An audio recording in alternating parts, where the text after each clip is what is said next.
Un feliz sábado, mis hermanos y hermanas. Y apreciadas visitas también. Estamos contentos de que estén con nosotros en esta mañana. Yo personalmente también estoy contento de estar de visita por acá. Me he deleitado durante las últimas 3 noches estudiando con ustedes la palabra de Dios. Aun cuando estoy terminando de pasar un resfriado, el Señor ha bendecido y por lo menos no he perdido la voz. Gracias al Señor. Esta mañana vamos a estudiar un tema que está relacionado con lo que hemos estudiado hasta ahora. Pero antes de hacerlo, queremos pedir la bendición especial del Señor. Así que les invito con reverencia a inclinar sus rostros y vamos a elevar una oración a nuestro Dios para que nos acompañe en nuestro estudio. Padre Celestial, gracias te damos por este hermoso sábado. Gracias porque cada semana podemos apartarnos de todo lo nuestro para dedicar 24 horas únicamente para edificar nuestra relación contigo como nuestro gran Dios. Gracias también por tu palabra, que es una guía segura en un mundo que anda tan confundido. Pedimos que esa palabra nos hable en el tema de esta mañana. Abre mentes y corazones para que podamos comprender y recibir la semilla de la verdad que tú quieres sembrar. Te damos gracias por escuchar esta oración y cumplir tu promesa de estar presente en nuestro medio, porque te lo pedimos en el precioso nombre de Cristo nuestro Salvador. Amén. La Iglesia Adventista del Séptimo Día tiene algunas doctrinas que no tiene ninguna otra iglesia. Ahora, tenemos muchas doctrinas en común con otros cristianos. Por ejemplo, creemos que Cristo es nuestro Salvador personal. Creemos que el bautismo debe ser por inmersión. Creemos que debemos cuidar nuestro cuerpo porque es templo del Espíritu Santo. Creemos que nuestra única esperanza de vida se halla en la resurrección de Cristo, quien nos imparte la vida. Tenemos muchas creencias en común con otros cristianos, pero hay algunas creencias de la Iglesia Adventista que son autóctonas de la Iglesia Adventista. Una de esas doctrinas que nos distingue de los demás cristianos es nuestra doctrina del juicio. Tenemos un concepto diferente del juicio que todas las demás iglesias cristianas. Las demás iglesias creen que el juicio es cuando Cristo venga en su segunda venida, que ese será el juicio. Pero la Biblia nos enseña que el juicio es algo un poco más abarcante que sencillamente Cristo venir por segunda vez para juzgar al mundo. En realidad, el juicio, según el concepto bíblico, es muy parecido a los juicios que se hacen en la tierra. Es decir, se ha copiado aquí el sistema de juicio que desempeña Dios en el cielo. En realidad hay 3 etapas de un juicio. Estoy hablando ahora de juicios terrenales en nuestro sistema judicial. En primer lugar, se hace un juicio y se examina la evidencia. ¿Es así o no es así?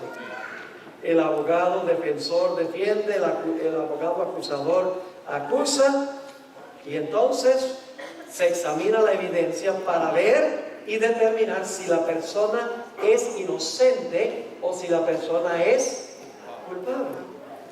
El primer paso es el examen de la evidencia. Cuando termina de examinarse la evidencia, entonces el jurado, y en algunos casos el juez, si la persona decide que quiere que el juez decida más bien que un jurado, Cuando ya se ha examinado el caso, toda la evidencia, entonces el jurado o el juez dictan la sentencia en favor o en contra. Y luego, basado en el veredicto que se da en el juicio, se implementa finalmente la sentencia en favor o en contra de la persona. Es decir, hay 3 pasos de un juicio en nuestro sistema judicial. Número 1, investigación. Número 2, veredicto. Y número 3, la ejecución del veredicto o la implementación del veredicto. Ahora quiero que leamos un pasaje a donde aparece claramente este concepto. Lo hemos leído en noches anteriores, pero veo que hay muchas personas aquí esta mañana que no pudieron venir en las noches. Entiendo perfectamente que hay personas que tienen 2 y 3 trabajos nada más para sobrevivir y no pudieron estar durante el transcurso de la semana. Perfectamente entiendo. Pero para beneficio de ustedes, yo quiero repasar este concepto del juicio, estos 3 pasos del juicio, para que vean que es un concepto bíblico. Vamos a tomar como nuestro ejemplo Daniel el capítulo 7. Daniel el capítulo 7.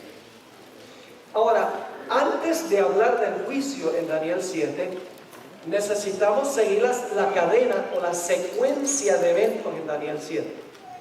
En primer lugar, tenemos en Daniel 7 un león. ¿Qué representa el león? Babilonia. El reino de Babilonia. Luego tenemos una segunda bestia, un oso. ¿Qué reino representa? Medo-Persia. Luego tenemos un tercer reino, un leopardo, que representa Grecia. Luego tenemos una bestia espantosa y terrible que representa el imperio romano. Luego le salen 10 cuernos a esa bestia espantosa y terrible. Significa que el imperio romano se iba a dividir. Y luego, después que se divide el imperio romano, aparece en medio de los 10 cuernos un cuerno pequeño que gobierna 1260 años, desde el año 538 hasta 1798. Y ese cuerno pequeño representa ¿qué poder? Representa otra Roma, Roma papal. Es decir, que Daniel 7 nos ha llevado desde el año 605 a.C. hasta el año 1798. Ahora me quiero enfocar especialmente en el evento que ocurre inmediatamente después de 1798. El siguiente evento en Daniel 7. Daniel 7, y vamos a leer varios textos. Versículos 9 y 10. Daniel 7, 9 y 10. Estuve mirando, esto es después que el cuerno pequeño gobierna 1260 años. Estuve mirando hasta que fueron puestos tronos. Y se sentó un anciano de días. ¿El anciano de días ya estaba sentado? No. Dice que se sentó. ¿Quién es el anciano de Dios? El Padre. Dios el Padre. ¿Dónde vive Dios el Padre? En el cielo. Así que esto está pasando ¿dónde? En el cielo. Así que dice, se sentó un anciano de días, cuyo vestido era blanco como la nieve, el pelo de su cabeza como lana limpia, su trono llama de fuego y las ruedas del mismo fuego ardiente. Un río de fuego procedía y salía de delante de él.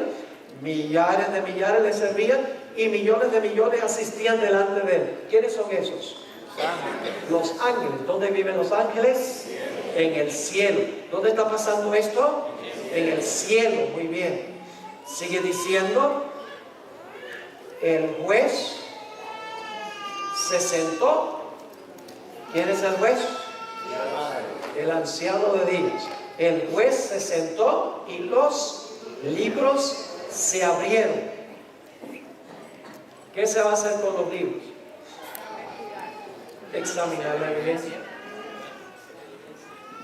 Ahora, ¿cuáles son los únicos casos que se analizan cuando se examinan los casos. ¿Cuáles son los únicos personajes cuyos registros son examinados? Solo los que profesaron a Cristo como Salvador personal en esta etapa de luz. Después, durante los 1000 años, hay otra etapa, se analizan los casos de los impíos. Y después del milenio, los mismos impíos que van a resucitar van a ver sus registros también. Pero aquí no entran en perspectiva los impíos. Aquí entran en perspectiva solo aquellos que en algún momento profesaron el nombre de Cristo Jesús como Salvador. Y algunos dicen, pero pastor, ¿por qué se va a examinar la evidencia de las personas que profesaron a Cristo? ¿Acaso todos los que profesaron a Cristo no se van a salvar? Yo pregunto, ¿en la iglesia hay verdaderos y falsos creyentes? En esta iglesia hay personas que se van a salvar y se van a perder. Dios no quiera que se vaya a perder ninguno. Pero la Biblia dice que en la iglesia hay trigo y cizaña. En la iglesia hay vírgenes sabias y vírgenes fatuas, todas con su lámpara. La lámpara representa la Biblia, y aún las fatuas tienen un poquito de aceite, el Espíritu Santo. En la iglesia hay peces buenos y peces malos, que con la red del evangelio fueron pescados y metidos al bote de la iglesia. En la iglesia hay personas que tienen apariencia de piedad, pero en realidad no son verdaderos creyentes.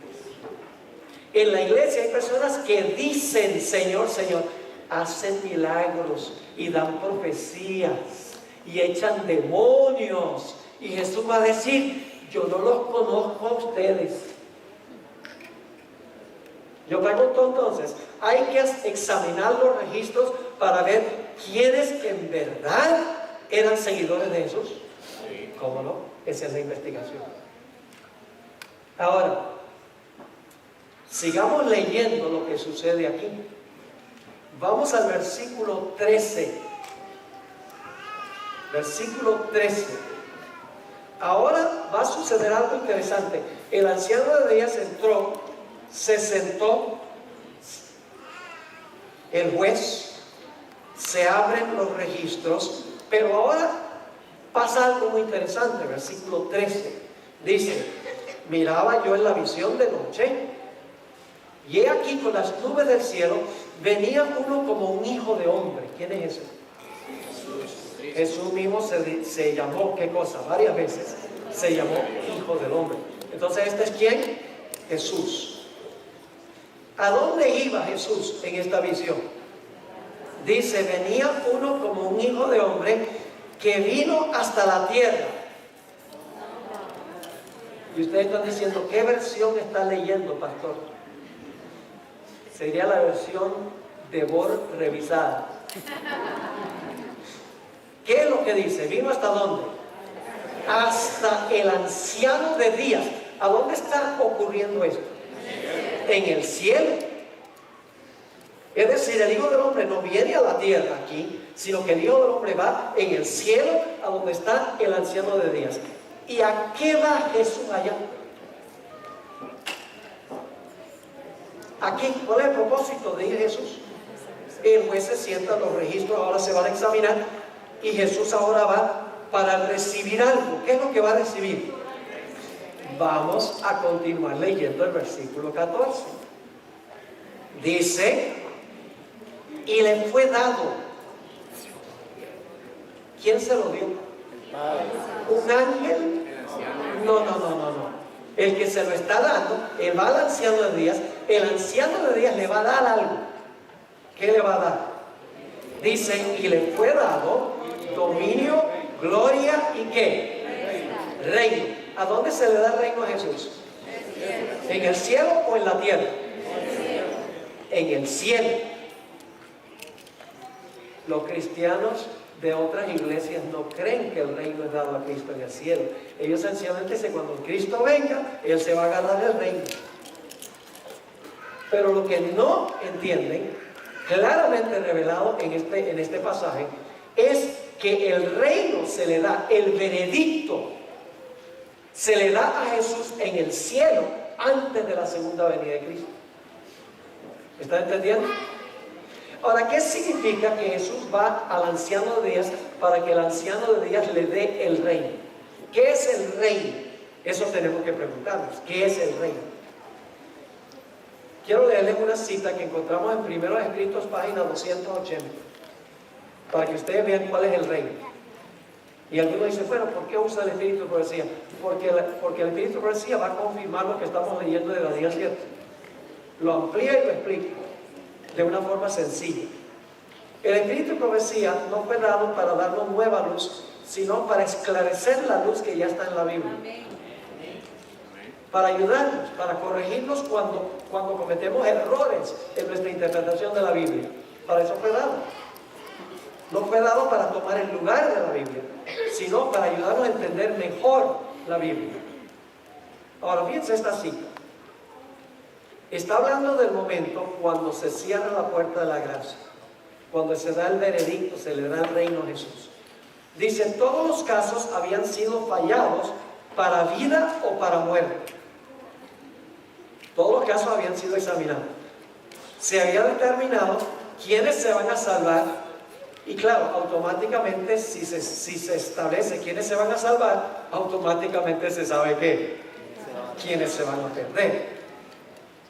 Ahora, sigue diciendo, mientras Jesús oficiaba en el santuario, había proseguido el juicio de los justos muertos y luego el de los justos vivientes. Eso es lo que hablamos, lo que tiene el librito, el juicio. Primero juzgar a los justos muertos y luego juzgar a los justos vivos, al final de la historia. Ahora sigue diciendo, Cristo, habiendo hecho expiación por su pueblo y habiendo borrado sus pecados, había recibido su reino. ¿Cuándo recibe Cristo el reino? Cuando ya ha demostrado toda persona que le pertenece a Él.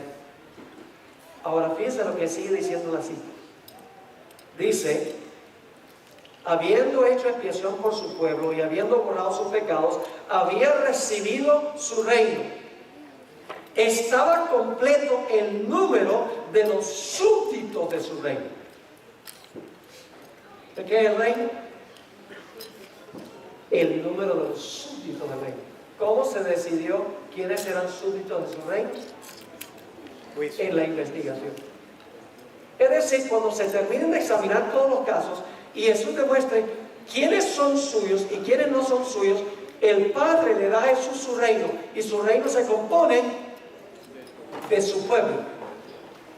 ¿Me están entendiendo o no? ¿Pero qué etapa falta? Bueno, se examinó la evidencia, se dictó el veredicto en favor de los santos. ¿Qué falta? Falta de que se implemente el veredicto. Ahora vamos otra vez a Daniel 7 para ver una cosa muy interesante. Versículo 14. Le fue dado a Jesús dominio, gloria y reino. ¿A quién se le da el reino? A Jesús. ¿Y cuál es el reino? Su pueblo fiel, que se ha determinado en el juicio quién es fiel. Y luego sigue diciendo, para que todos los pueblos, naciones y lenguas le sirvan, su dominio es dominio eterno, que nunca pasará, y su reino uno que no será destruido. Ahora vamos al versículo 18. Versículo 18. Dice, después, ¿cuándo? Después recibirán el reino. No pierdan este punto. ¿Quién recibió el reino primero? Jesús. Jesús. ¿Dónde? En el cielo. En el cielo.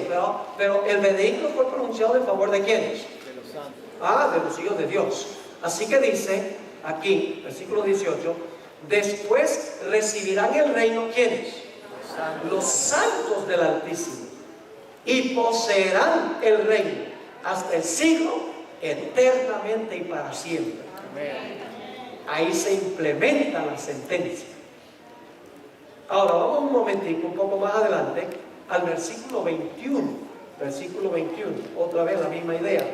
Dice, y veía yo que este cuerno hacía guerra contra los santos y los vencía, hasta que vino el anciano de días.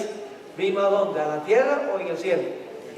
En el cielo, hasta que vino el anciano de días y se dio el juicio a los santos del Altísimo. Es decir, se da un veredicto en favor de ¿quiénes? De los santos del Altísimo. Y luego dice, y llegó el tiempo y los santos recibieron el reino. Amén. ¿Ven las tres etapas ahí? Investigación, sentencia, y luego los santos reciben empíricamente el reino, la implementación de la sentencia. Así que el concepto adventista del juicio es muy bíblico. No fue inventado por Elena G. de White. Algunos dicen, no, eso de 1844 o 2300 días, eso de que Cristo va a examinar los casos de todos los que profesaron a Jesús para determinar si fueron genuinos o no, eso lo inventó fue la hermana White, los pioneros. Eso no está en la Biblia. Aquí está clarito. No hay que depender de Elena G. de White. Le damos gracias a Dios por la expansión que ella da a este asunto, pero no se origina en realidad con ella. Ahora, hay otro concepto que tiene la iglesia adventista que es distinto de las demás iglesias. En realidad, dos puntos. Número uno, que la puerta de la oportunidad se va a cerrar antes de la segunda venida de Cristo. La mayoría de las iglesias dicen que la gente se puede salvar hasta el momento que Cristo venga. Ya cuando se ve la nubecita dice, yo soy tuyo.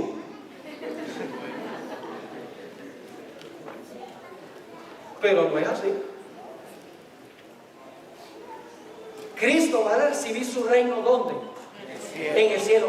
Antes de la segunda venida se va a determinar quiénes son los súbditos de su reino. Es decir, la puerta de la gracia se cierra antes de la segunda venida. Y déjenme compartir esto con ustedes. Esto es muy solemne lo que les voy a decir ahora. Todos sabemos que va a llegar un momento en que la puerta de la gracia se va a cerrar para todo el mundo. Cuando ya se termine el juicio celestial, Cristo haya demostrado quiénes son suyos. En ese momento se va a cerrar la puerta de la gracia. Nadie en el mundo se va a poder salvar después de eso. Pero ¿saben que hay otra puerta que se cierra antes de eso? Si usted se llega a morir hoy, la puerta suya se cerró.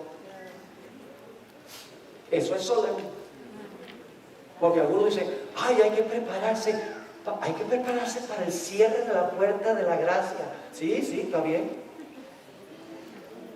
Pero si usted se muere y no llega a ese momento, su puerta se cerró. Así que tenemos que estar seguros de nuestra relación con Cristo Jesús. Tiene que ser genuina, verdadera. No puede ser solamente una fachada, una apariencia de piedad, donde venimos a la iglesia, venimos al culto, devolvemos los diezmos, pero no es una relación estrecha y personal con el Señor Jesucristo. Así que la iglesia adventista cree que la puerta de la gracia se va a cerrar para el mundo antes que Jesús venga. Hay otra idea que la iglesia adventista tiene, que no tiene ninguna otra iglesia, y es que el pueblo de Dios, después que se cierre la puerta de la gracia, va a pasar por el tiempo de angustia.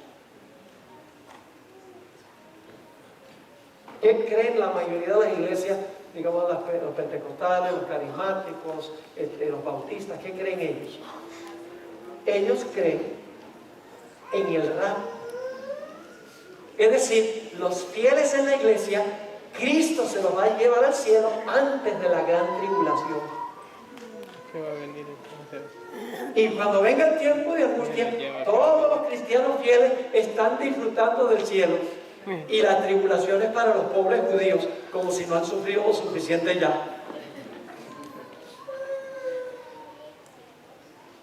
La iglesia adventista enseña, en armonía con la Biblia, y en un momento vamos a ir a eso, que los fieles de Dios, que ya está decidido quiénes son fieles cuando se cierra la puerta, Después que se cierra la puerta, viene un tiempo de angustia cual nunca se ha visto, y el pueblo de Dios estará aquí, pasando por ese tiempo de angustia.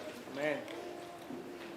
Y esta tarde les voy a explicar por qué Dios va a permitir que su pueblo pase por el tiempo de angustia. Porque algunos dicen, ay, ¿por qué Dios permite eso? ¿Acaso no ama a su pueblo y dice, ay, yo no puedo permitir que mi pueblo sufra? Porque algunos piensan superficialmente, no piensan en cuanto a por qué Dios hace y Dios permite. Dios tiene una razón de todo.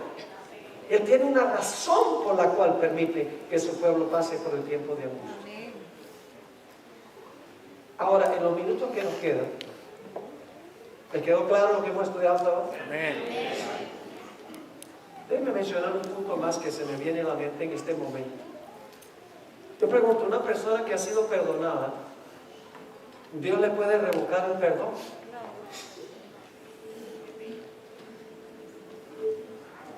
Sí, Señor. Aquí está el asunto del juicio. Decimos que hay algunos en la iglesia que son falsos. Posiblemente han orado, han confesado sus pecados, y déjeme decirle que cuando nosotros confesamos nuestros pecados a Dios, Dios nos perdona. En ese momento Dios no considera si nuestro arrepentimiento es genuino o no. Acepta nuestra palabra, pero en el juicio se va a examinar a ver si el arrepentimiento fue genuino o no. Y usted dice, ¿dónde está eso en la Biblia? ¿Recuerdan ustedes la parábola de los dos deudores? Había un individuo que tenía una deuda tan grande que no la podía pagar. 10,000 talentos, una suma imposible de pagar. Y en realidad lo que había hecho era, se había robado el dinero de su amo, de su señor. Y el Señor lo llamó a cuentas, ese es el juicio, y le dice, mira, ríndeme cuentas, ¿por qué es que tú me has desfalcado ese dinero? Te voy a echar a la cárcel y toda la familia hasta que me pagues todo lo que me debes. Ay, este individuo dijo, ay, por favor, dame tiempo, que yo te lo pago. Y el amo dice, ¿qué tú me vas a pagar? Si tú no tienes dónde caerte muerto. Estoy ampliando la historia. Tú no tienes dónde caerte muerto. No podrías pagar esta deuda en miles de años. Y el hombre siguió clamando. Y el Señor le dice, mira, yo veo que tú estás clamando a mí, que tu deuda está perdonada. Vete. Él dice, completamente perdonado, sí, porque tú clamaste a mí y pediste misericordia, la deuda está perdonada. ¡Wow! Este individuo está emocionado, contentísimo, sale saltando de alegría, y cuando sale por la puerta encuentra a un individuo que le debe 100 denarios, una suma considerable. El salario diario era un denario, así que en realidad 100 días de trabajo se podría haber pagado en cuotas. Era una deuda pagable.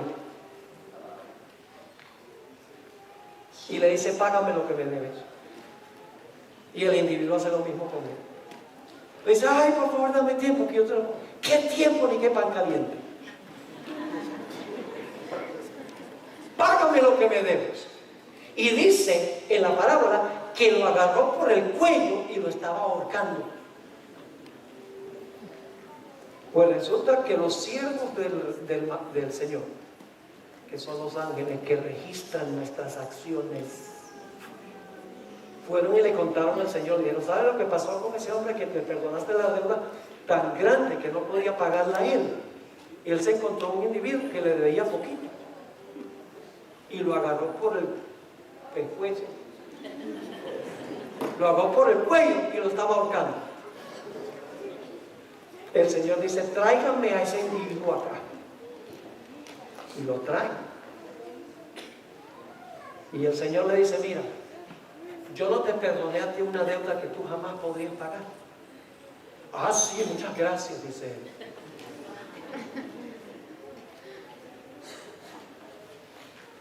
Y luego le dijo, si yo te perdoné una deuda tan grande que no podías pagar, ¿no debías tú haber manifestado esa misericordia para con tu semejante? Con una deuda que sí podía pagar. Y dice que le revocó el perdón y lo echó a la cárcel hasta que pagara todo lo que debía. Yo pregunto, ¿Dios puede perdonar y luego puede revocar el perdón?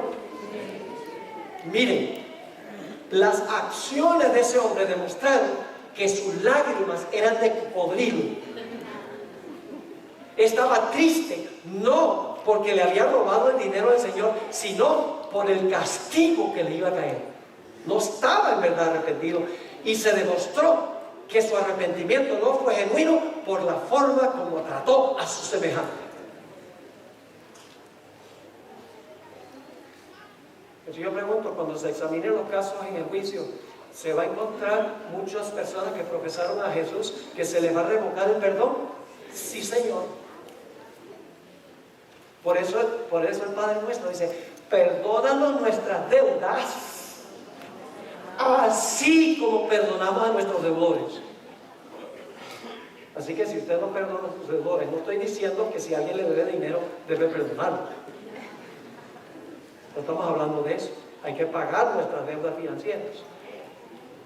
Pero no es cierto que la gente nos hace cosas que en realidad son pequeñas.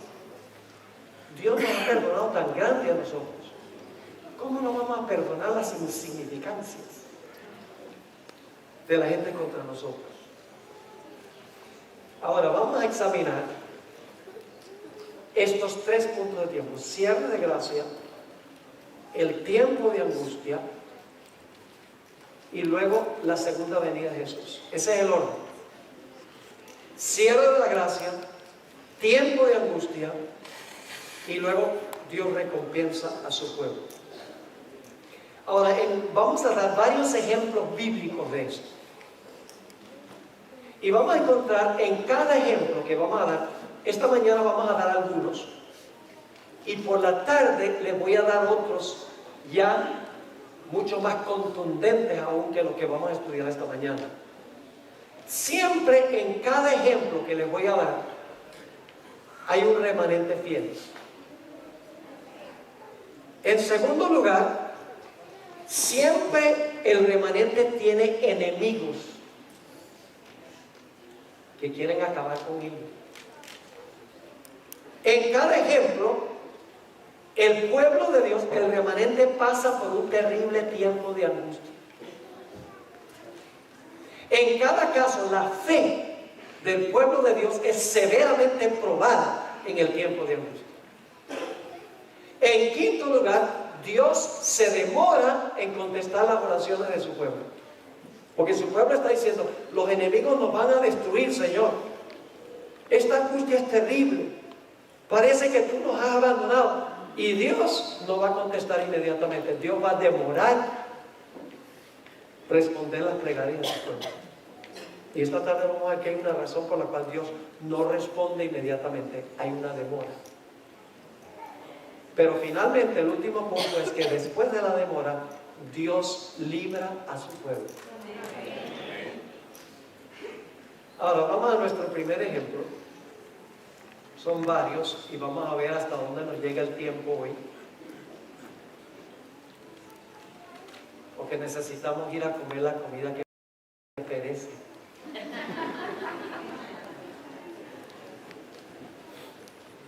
El primer ejemplo que vamos a dar es muy temprano en la Biblia. Génesis, la historia del diluvio. Para que vean esto. Miren, esta idea de que se cierra la puerta, viene un tiempo de angustia y luego entonces después del tiempo de angustia el pueblo de Dios es recompensado. Ese no es un invento adventista. Eso está en todas partes de la Biblia. Amén. Les voy a dar 10 ejemplos. ¿Les parece suficiente 10? Amén. Jesús dijo: en la boca de 2 o 3 testigos se confirma toda palabra. Vamos a dar 10 por si acaso. Noé predicó por 120 años. Yo pregunto, ¿su mensaje estuvo acompañado del Espíritu Santo? Amén. Sí, porque Dios dijo, mi espíritu no contenderá para siempre con el hombre. Es decir, mientras Noé estaba construyendo el arca, el Espíritu Santo estaba acompañando el mensaje de Noé. Yo pregunto, ¿el mensaje de Noé fue un mensaje de juicio? Amén. ¿Cuántos grupos hubo después que Noé terminó de predicar? Cuando él terminó su predicación, ¿cuántos grupos había? Dos. Su mensaje dividió a la raza humana en dos grupos. Eso es lo que hace el juicio. Divide a la raza humana en dos grupos. Ahora, vamos a notar lo que sucedió cuando Noé terminó de proclamar su mensaje. Génesis, el capítulo 7 y el versículo 16. Génesis, el capítulo 7 y el versículo 16. Noé terminó de predicar su mensaje. La raza humana se ha dividido en dos grupos. Y fíjense lo que es interesante, predicó 120 años. Imagínense una campaña evangelística de 120 años. Yo creo que si Noé hubiera trabajado con una conferencia, lo hubieran votado como mal evangelista. Porque imagínense, cuando terminó de predicar, solamente se salvaron 8 y todos eran miembros de su familia.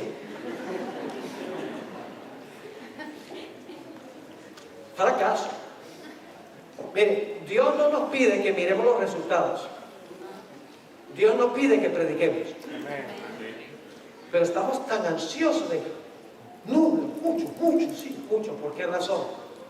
¿Porque queremos que muchos se salven o porque queremos que la gente diga, wow, ese pastor sí bautizó muchos? En cambio el otro no bautizó casi ninguno. Sistema de competencia no debe existir. Dios no le dice, mire, bautiza un montón. Dios dice, predica el mensaje. Idea los resultados por Dios. Dios se encarga de los resultados. Ahora Noé termina de predicar y noten el próximo evento. Génesis 7, 16. Y los que vinieron, hablando de los animales, macho y hembra de toda carne vinieron, como le había mandado Dios. ¿Y qué sucedió? Jehová cerró la puerta. Y Jehová le cerró la puerta. ¿Quién cerró la puerta? Jehová. ¿Quién va a cerrar la puerta de la gracia al final de la historia? Jehová. ¿Por qué se cerró la puerta? Porque todo el mundo había hecho su decisión. Yo pregunto, si Dios hubiera dado, digamos que Dios hubiera dado 100 años más de gracia, ¿algunos de los de afuera hubieran entrado? No. ¿Los de adentro hubieran salido? No. Todos los casos estaban fijos por la decisión de ellos. Se cierra la puerta. Y apenas se cerró la puerta, comenzó a llover.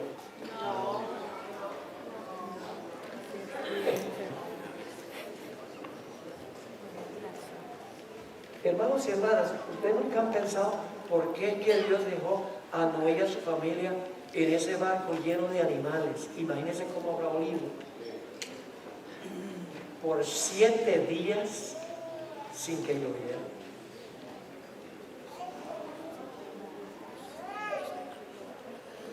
Yo pregunto, durante esos 7 días, ¿la fe de Noé y su familia fue severamente probada? Lo voy a leer un momento de Patriarca y Profeta. ¿Cómo creen ustedes que se portaron cada día que pasó los que estaban afuera del arca?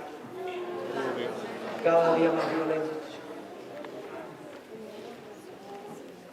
Un día pasa, 2 días, 3 días, 4 días, 5 días, 6 días, 7 días, porque pasaron 7 días completos. El 8º día, dice Patriarca y Profetas, que en realidad empezaron a ver objetos voladores no identificados. Nubes.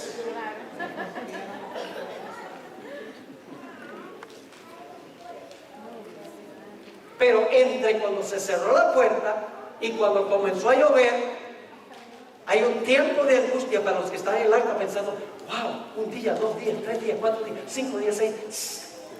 Satanás está diciendo, ¿será que me equivoqué? Y los de afuera cada día más altaneros. Fíjense lo que dice Patriarca y Profetas, página 86 y 87. Dice, durante 7 días, después que Noé y su familia hubieron entrado al arca, no aparecieron señales de la inminente tempestad. Durante ese tiempo se probó su fe. ¿Hubo una demora? Fue un momento de triunfo para el mundo exterior. El mundo exterior se burló, dijo, teníamos razón, están equivocados los que están adentro. Y luego dice ella, se reunieron en multitudes alrededor del arca para ridiculizar a sus ocupantes con una audacia violenta que no se habían atrevido a manifestar antes. Si hubieran podido tumbar la puerta, lo hubieran hecho. Los impíos cada día más altaneros y los de adentro su fe probada. Pero ¿qué sucedió después que pasó la demora? Noé y su familia fueron salvos y sus enemigos fueron destruidos. ¿Está captando la idea? Amén. Cierre de la puerta, tiempo de angustia, victoria para los impíos, derrota para el pueblo de Dios, pero finalmente el pueblo de Dios es ¿qué? Libertado o salvado de manos de sus enemigos. Ahora yo quiero que vayamos un momento a Mateo 24. Dice, bueno, está interesante, pastor. Jesús entendió esto de esta manera. Mateo 24, 37 al 39. Mas como en los días de Noé, así será la venida del Hijo del Hombre. ¿Qué dos eventos se están comparando? Lo que pasó en los días de Noé con la venida del Hijo del Hombre. Ahora escuchen bien, cuando dice la venida del Hijo del Hombre, casi siempre se dice, eso está hablando de la segunda venida. Y sí tiene relación con la segunda venida, pero hay más que eso. Lo vamos a ver. Versículo 38. Porque como en los días antes del diluvio, estaban comiendo y bebiendo, casándose y dando en casamiento, escuchen, hasta el día en que Noé entró en el arca. El primer hasta marca ¿cuál punto de tiempo? Cuando Noé y su familia ¿qué? Entraron al arca. Pero luego note lo que sigue diciendo Jesús. Y no entendieron. ¿Quiénes no entendieron? Todos. Los que estaban afuera. No entendieron hasta que vino el diluvio y se lo llevó a todos. ¿Qué no entendieron? Los que estaban fuera del arca durante el tiempo entre cuando se cerró la puerta y cuando comenzó a llover. ¿Qué no entendieron? No entendieron que estaban perdidos. Y los que estaban dentro, ¿será que estamos salvos? Su fe es probada. Y luego el Señor Jesucristo dice, así será también la venida del Hijo del Hombre. ¿Se va a cerrar la puerta primero? ¿Antes de la segunda venida? ¿Va a venir la destrucción sobre los impíos después de un periodo de tiempo? Jesús dijo que sí. Ahora Jesús se refirió a esto para que puedan entender mejor este asunto. Enseñanza única de la Iglesia Adventista basada en la Biblia. ¿Ustedes creen que si la gente supiera que pronto está por cerrarse la puerta de la gracia, tomarían en serio prepararse para ese momento? Sí. Y nosotros tenemos que decirle eso. Pronto la puerta se va a cerrar. Todas las señales del mundo lo indican. Señales en la iglesia y fuera de la iglesia indican que el mundo está en camino a la destrucción y la desolación. Jesús también se refirió, dijo que Él va a venir como ladrón en la noche. Miremos esa expresión, como ladrón en la noche. Jesús dijo, como Él va a venir como ladrón en la noche, tenemos que ¿qué? que velar, es decir, estar despierto. Quiero ilustrarlo de esa manera. Aquí en Charlotte, ¿en diciembre hace frío? Creo que sí. Quiero que se imaginen, ustedes han trabajado duro durante el día. Llegan a la casa cansados, se sientan, cenan, se sientan en la silla para ver un poco de 3 AM.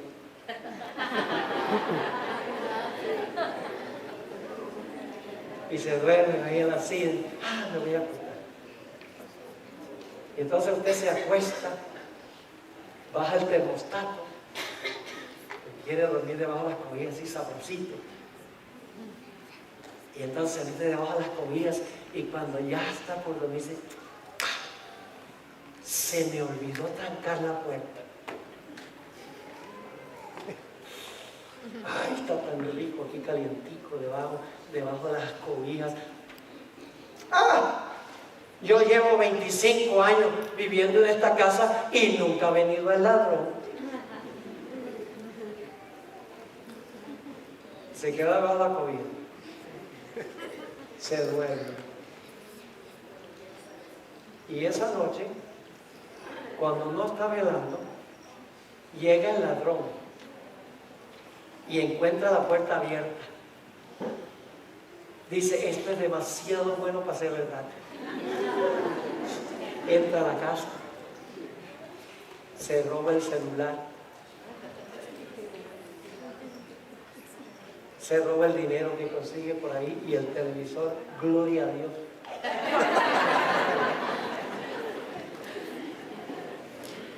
Y la gente que está en la casa no sabe que vino el ladrón.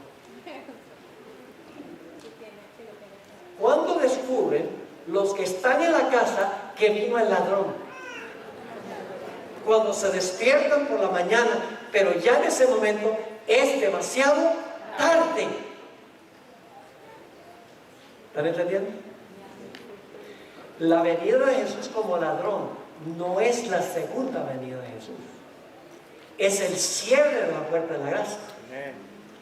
Y después del tiempo de angustia, la gente que está perdida se va a dar cuenta que está perdida porque no estaban velando. ¿Me explico? Es un concepto bíblico. Vamos a mirar entonces los comunes denominadores. ¿Quién es el remanente en la historia del diluvio? Noé. ¿Quiénes son los enemigos? Los que están fuera del arca. ¿Pasó Noé y su familia por un tiempo de angustia? Sí. ¿La fe fue probada? Sí. ¿Dios se demoró en librarlos? Sí. Pero finalmente Dios los salvó. Sí. En todos los comunes denominadores. Cada historia tiene estos comunes denominadores. Bueno, tenemos tiempo para 1 o 2 más. Vamos a Daniel 12:1. Me dijeron que aquí terminan a la 1:30. No me dijeron eso. Vamos a terminar a buena hora. Daniel 12:1. Crucial este versículo. Enseña tantas lecciones que generalmente no se ven en este solo versículo. Ahora tengo que darle un poquito de contexto. En los 2 versículos anteriores a Daniel 12:1 hay un poder que se conoce como el rey del norte. Y el rey del norte básicamente ha conquistado todo el mundo y viene para atacar y destruir al pueblo de Dios, a los fieles de Dios. Ahora, a este rey del norte se le llama en la Biblia el cuerno pequeño, donde se le sana la herida. Se le llama la bestia, se le llama el hombre de pecado, se le llama la abominación asoladora, se le llama la ramera, se le llama el anticristo. Es decir, es el mismo sistema con diferentes nombres y con diferente énfasis. El rey del norte representa el poder papal, cuya herida se está sanando, se va a sanar plenamente y luego se va a lanzar con la intención de destruir al pueblo de Dios, a los fieles de Dios. Y ustedes, eso nunca va a pasar. ¿Saben por qué no piensan eso? Porque ustedes no recuerdan la historia pasada del papado. El papado de Dios es el mismo papado del pasado, porque uno no cambia su ADN. Es el mismo sistema, pero es más conciliatorio ahora, porque está tratando de ganar a los protestantes y a los gobernantes del mundo para su lado. Pero una vez que los tenga en su lado, sálvese quien pueda. Bueno, Dios es el que va a salvar. Amén. Es decir, el contexto del versículo que vamos a estudiar es cuando se le sana la ley del papado y se lanza en una persecución final contra el pueblo de Dios. Ahora, fíjense lo que dice Daniel 12:1. En aquel tiempo, ¿cuál tiempo? Cuando el rey del norte salga para destruir el pueblo de Dios, se levantará Miguel. ¿Quién es Miguel? Jesús. El nombre significa quién es como Dios. Es el arcángel Miguel. Es la cabeza de los ángeles. Eso es lo que significa arcángel. Significa el que manda a los ángeles. Por eso dice Miguel y sus ángeles. Es el general de los ángeles. ¿Qué significa se levantará Miguel? Eso levantará. ¿Qué es eso que se levantará Miguel cuando el rey del norte quiere destruir el pueblo de Dios?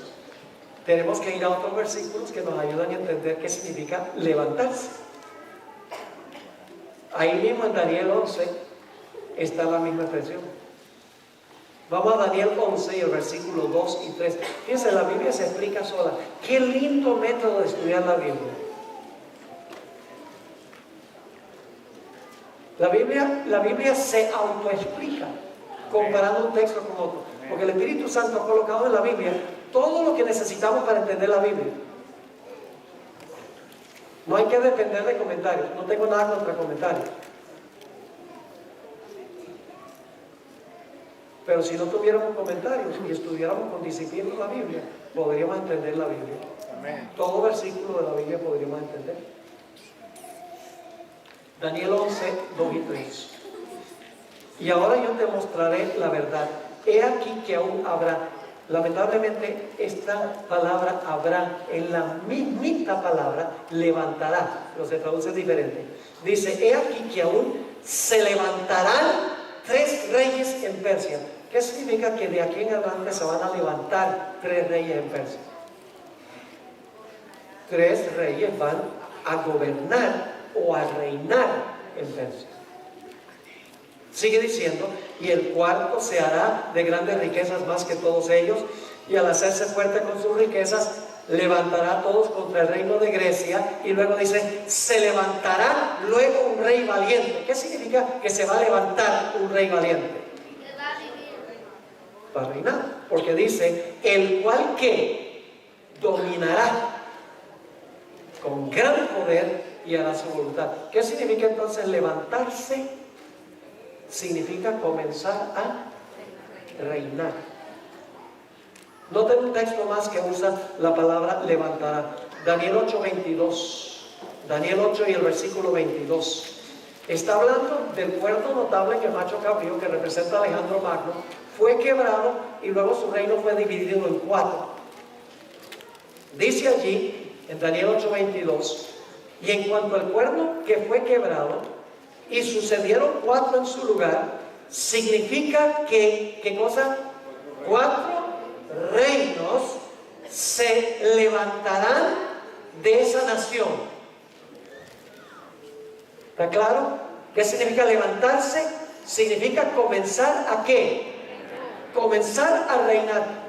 ¿Qué momento, a la luz de lo que hemos estudiado, está describiendo Daniel 12:1 cuando dice se levantará Miguel? ¿Qué momento?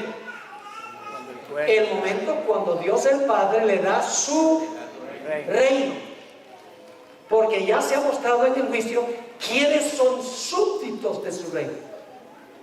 ¿Están conmigo o no están conmigo? Amén. Ahora, sigue diciendo allí,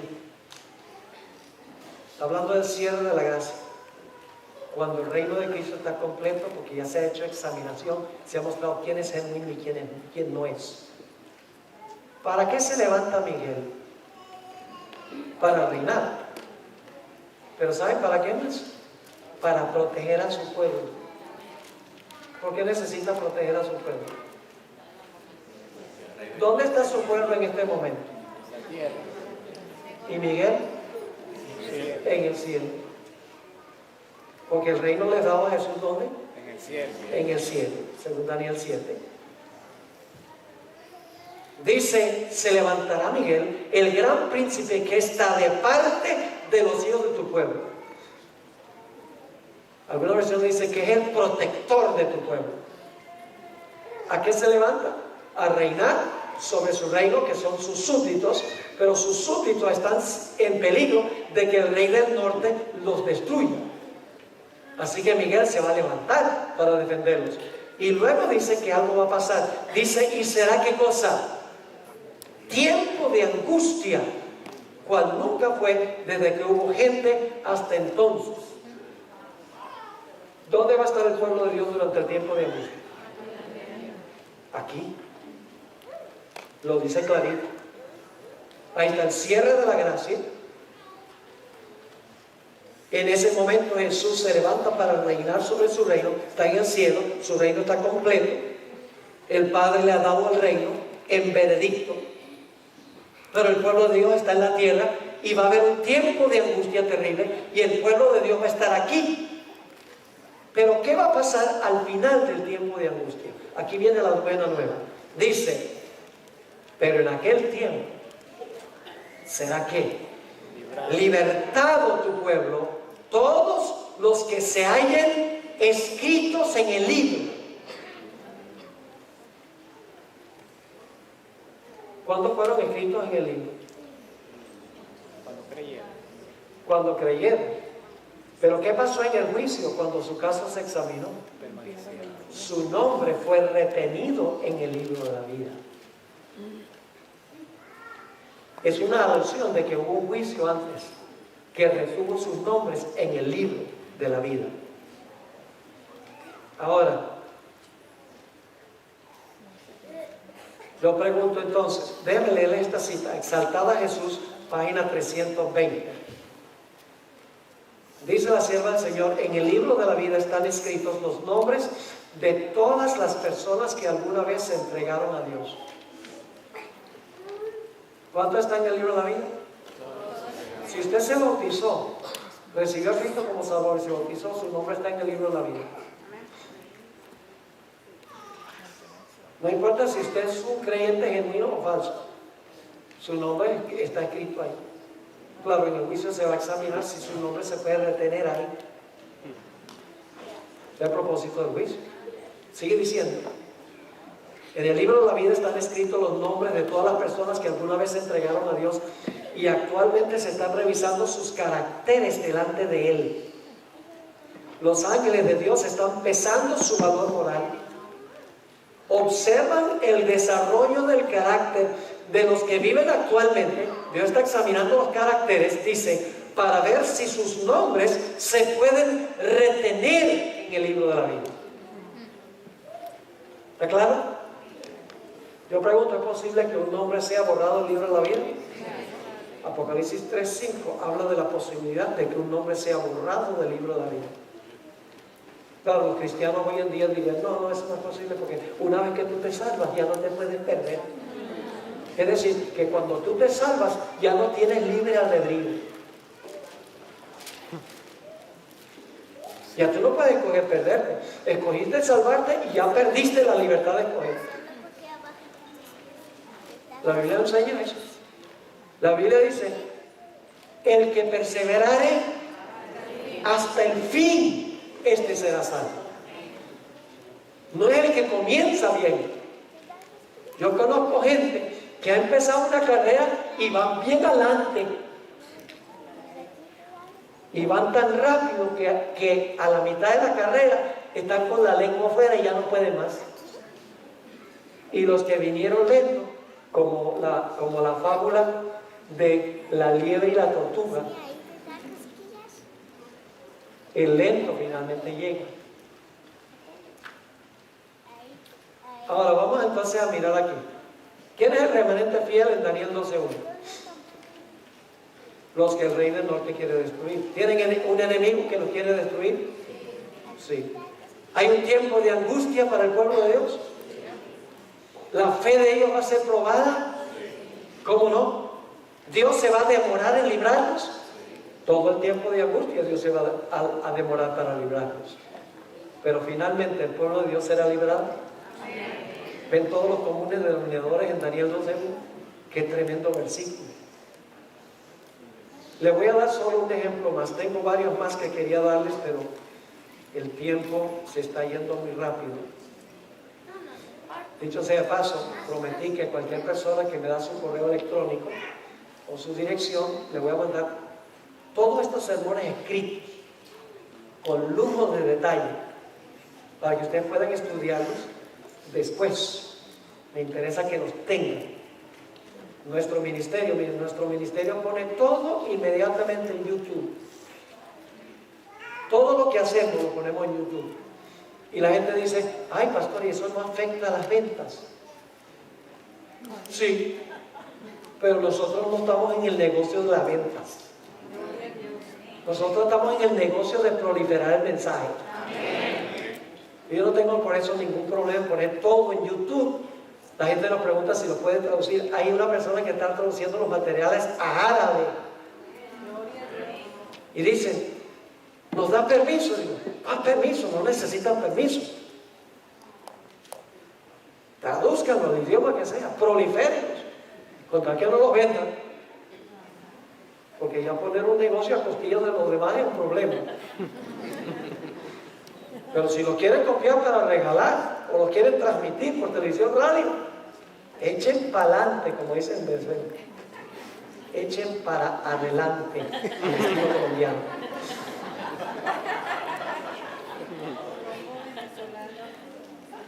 Un ejemplo más. Ahora, debo decir, esta tarde estamos un poco atrasados, así que esta tarde va a tomar un poquito más de tiempo. Así que no olviden traer la cobija y la almohada. Vamos a estudiar por unos minutos que nos quedan la historia de Jacob. Porque el tiempo de angustia se conoce como el tiempo de angustia de Jacob. Entonces, si vemos que es tiempo de angustia de Jacob, tal vez sería bueno estudiar un poco sobre Jacob.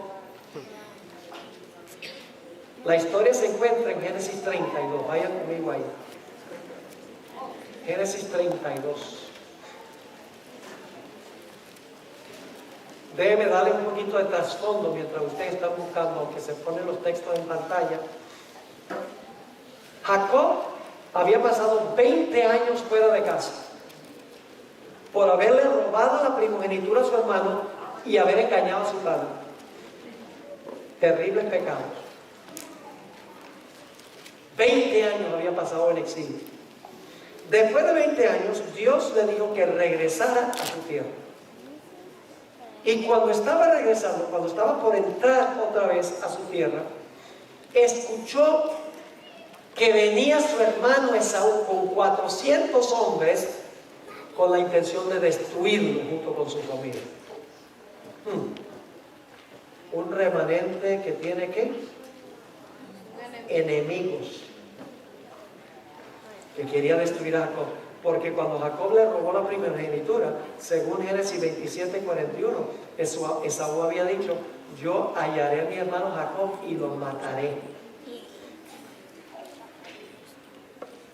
Y la Biblia nos dice que ahora Jacob, a punto de regresar otra vez a casa, oye que su hermano viene con 400 hombres armados hasta los dientes, y ahora Jacob se llena de terror. Y Jacob dice, Viene mi hermano y yo no puedo tener la seguridad de la protección de Dios porque yo cometí estos terribles pecados.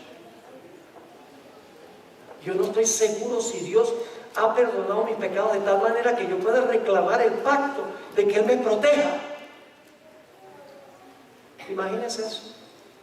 Ya Jacob, cuando estaba en camino en su exilio, se durmió y Dios le mostró la escalera de que la comunión entre él y el cielo estaba abierta. Y es más, después de mostrar la escalera, Dios dice: yo estaré contigo donde quiera que vayas y te volveré a traer seguro a tu lugar.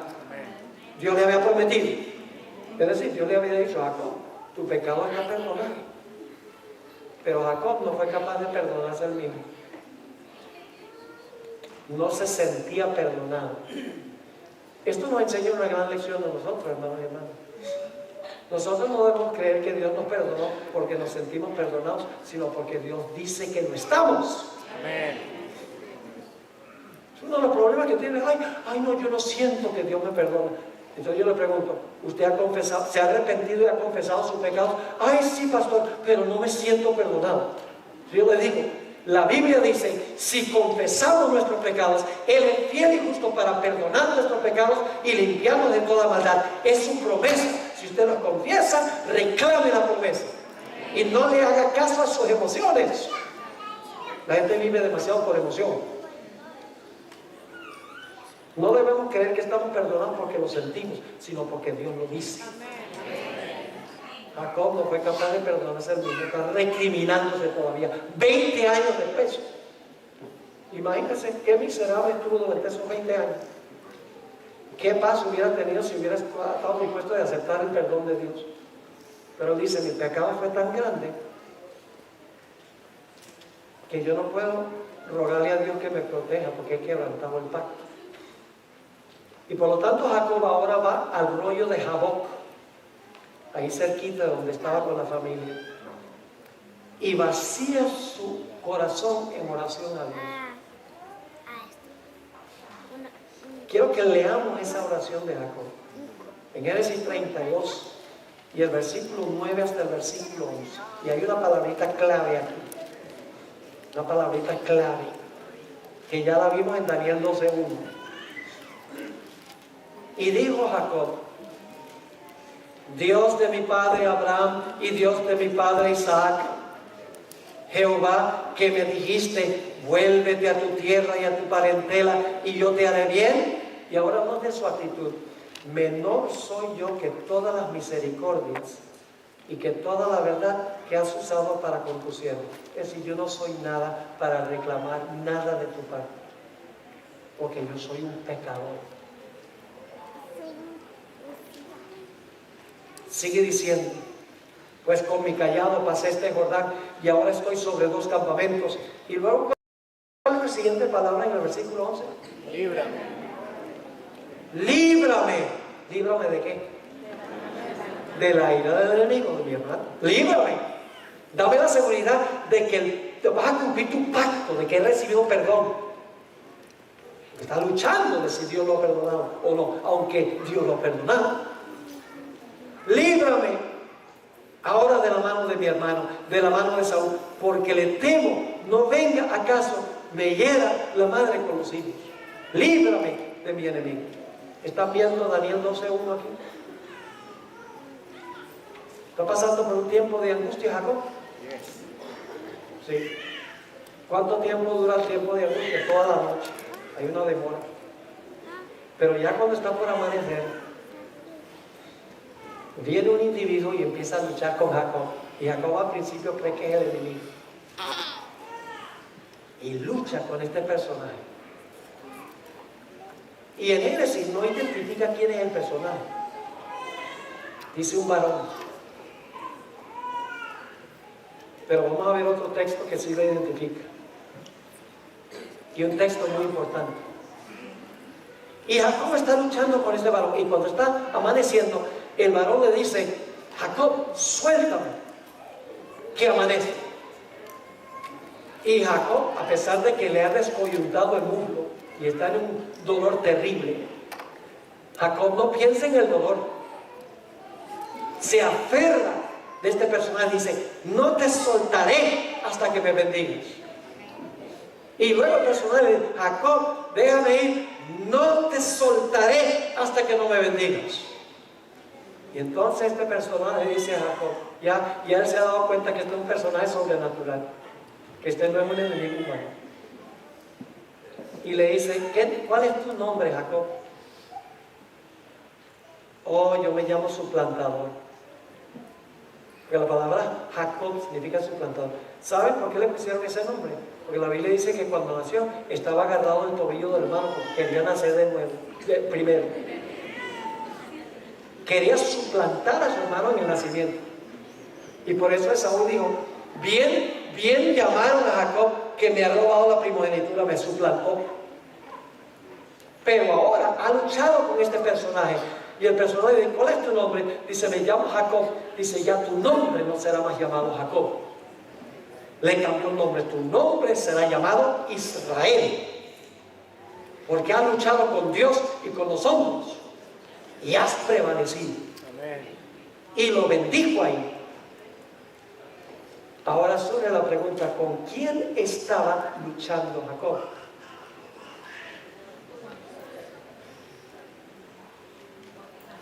Con Miguel. ¿Y de verdad?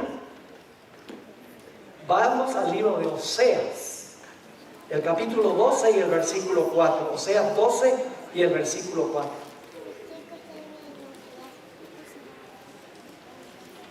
La Biblia misma se explica, ¿sí o no? ¿Usted cree que es importante buscar quién era este personaje si la Biblia lo dice en otra parte? ¿Cómo no? Si Génesis no lo dice, buscamos a donde la Biblia lo dice. Oseas 12:4. Está recordando esta experiencia. Dice: venció ¿a quién?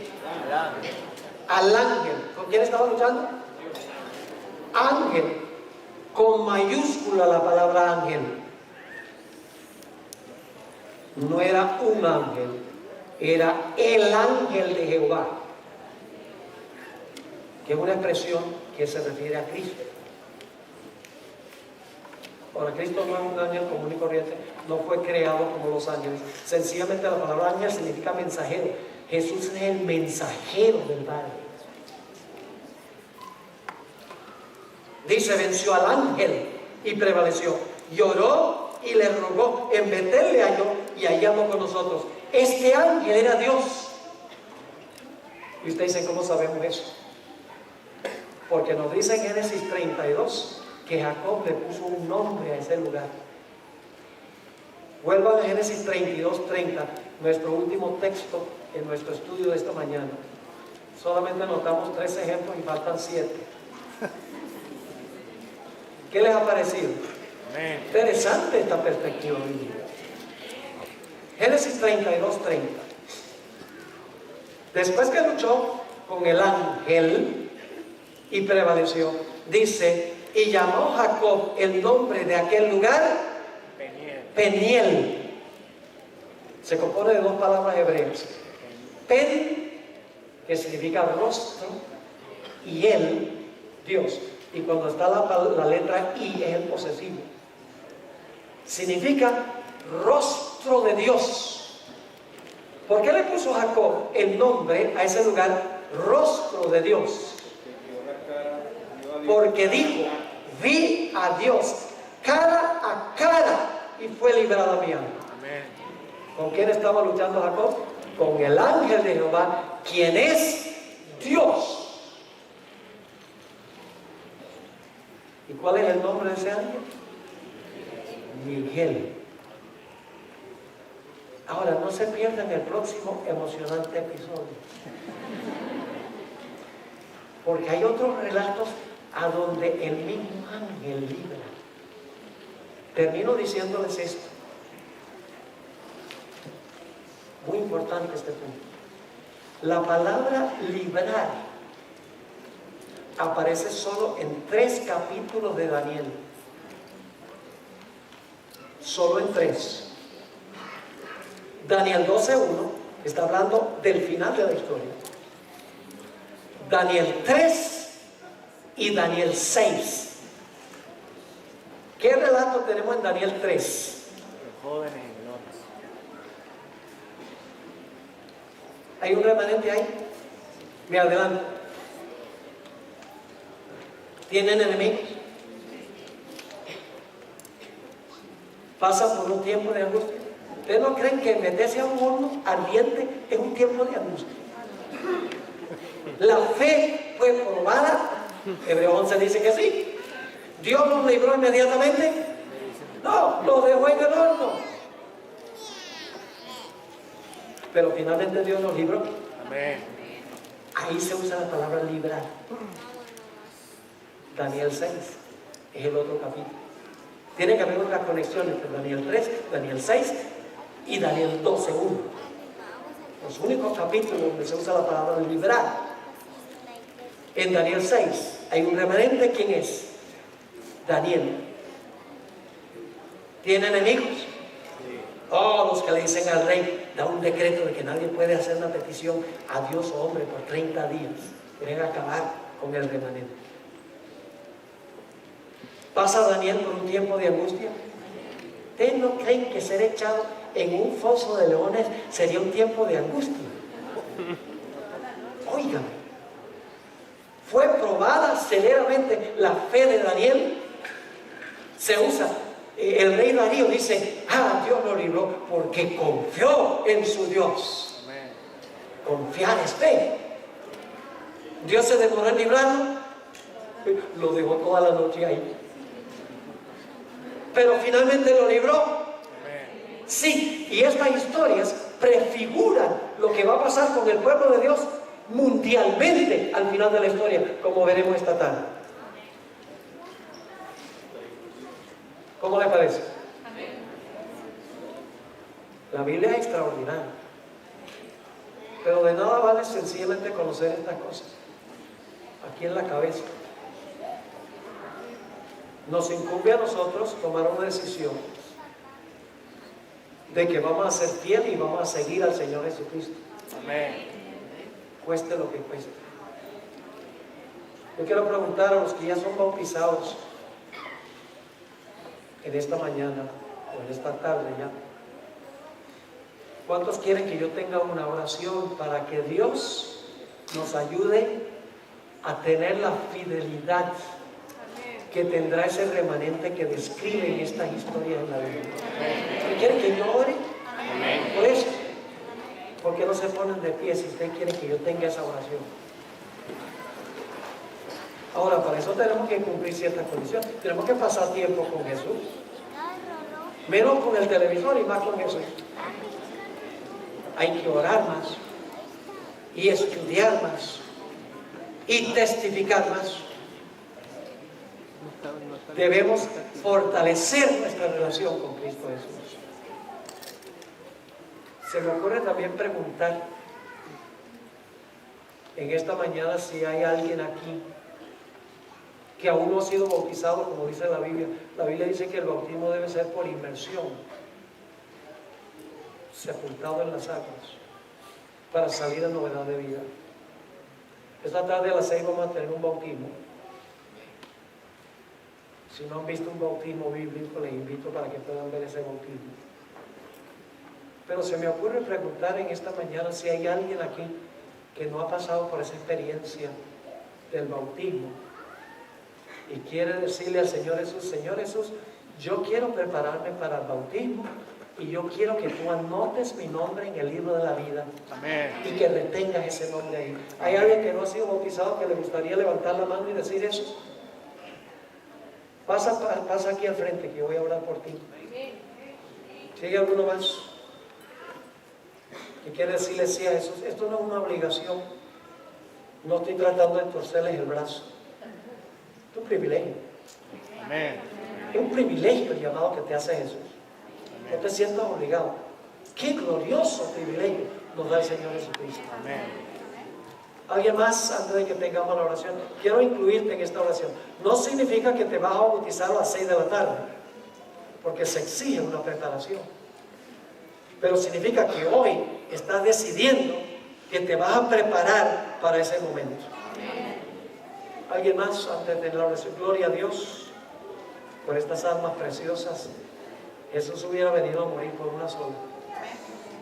Tenemos aquí dos. Gloria al Señor. Veo acercándose a una persona. Yo sé que hay otros aquí. ¿Qué te detiene? Jesús te está llamando. No resistes. La decisión más importante de tu vida. Si tenemos jovencitos también que quieren tomar esta decisión, pueden pasar. Puede ser que sean demasiado jovencitos para bautizarse, pero pueden tomar la decisión de que lo van a hacer algún día, una vez que estén preparados. Yo quiero incluirte en esa oración también. Si hay algún miembro de la iglesia que se ha extraviado de los caminos del Señor y quiere regresar y decirle al Señor Jesús, yo quiero reconsagrar mi vida a ti. Yo quiero una nueva relación con Jesús. Únete también a este grupo. Yo voy a orar por ti también. ¿Alguien más? Gloria a Dios por este lindo día. Pero yo sé que hay otros.